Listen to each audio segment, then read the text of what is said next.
Hello again. Today I want to share another passage with you from Rebecca Solnit's book, Hope in the Dark, a work that I keep coming back to again and again in these days. This passage speaks about the relationship between activism and hope and joy. Political awareness without activism means looking at the devastation, your face turned toward the center of things. Activism itself can generate hope because it already constitutes an alternative and turns away from the corruption at center to face the wild possibilities and the heroes at the edges or at your side.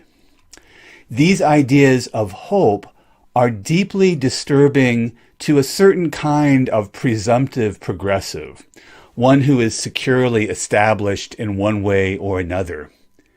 It may be simply that this is not their story, or it may be that hope demands things of them that despair does not. Sometimes they regard stories of victory or possibility as hard-hearted. Part of the Puritan legacy is the belief that no one should have joy or abundance until everyone does.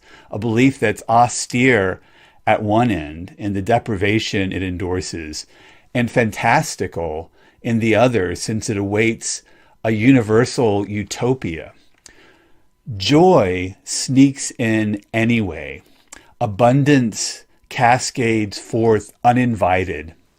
The great human rights activist and Irish nationalist Roger Casement investigated horrific torture and genocide in South America's Putumayo rainforest a century ago and campaigned to end it. While on this somber task, his journal reveals, he found time to admire handsome local men and to chase brilliantly colored local butterflies. Joy doesn't betray, but sustains activism. And when you face a politics that aspires to make you fearful, alienated, and isolated, joy is a fine initial act of insurrection. So two takeaways I have from that is that political awareness without activism ultimately and inevitably leads toward despair. And the other is that joy is not only allowed, but necessary if our work as activists is to be effective in the end. That's all for today. I'll see you next time.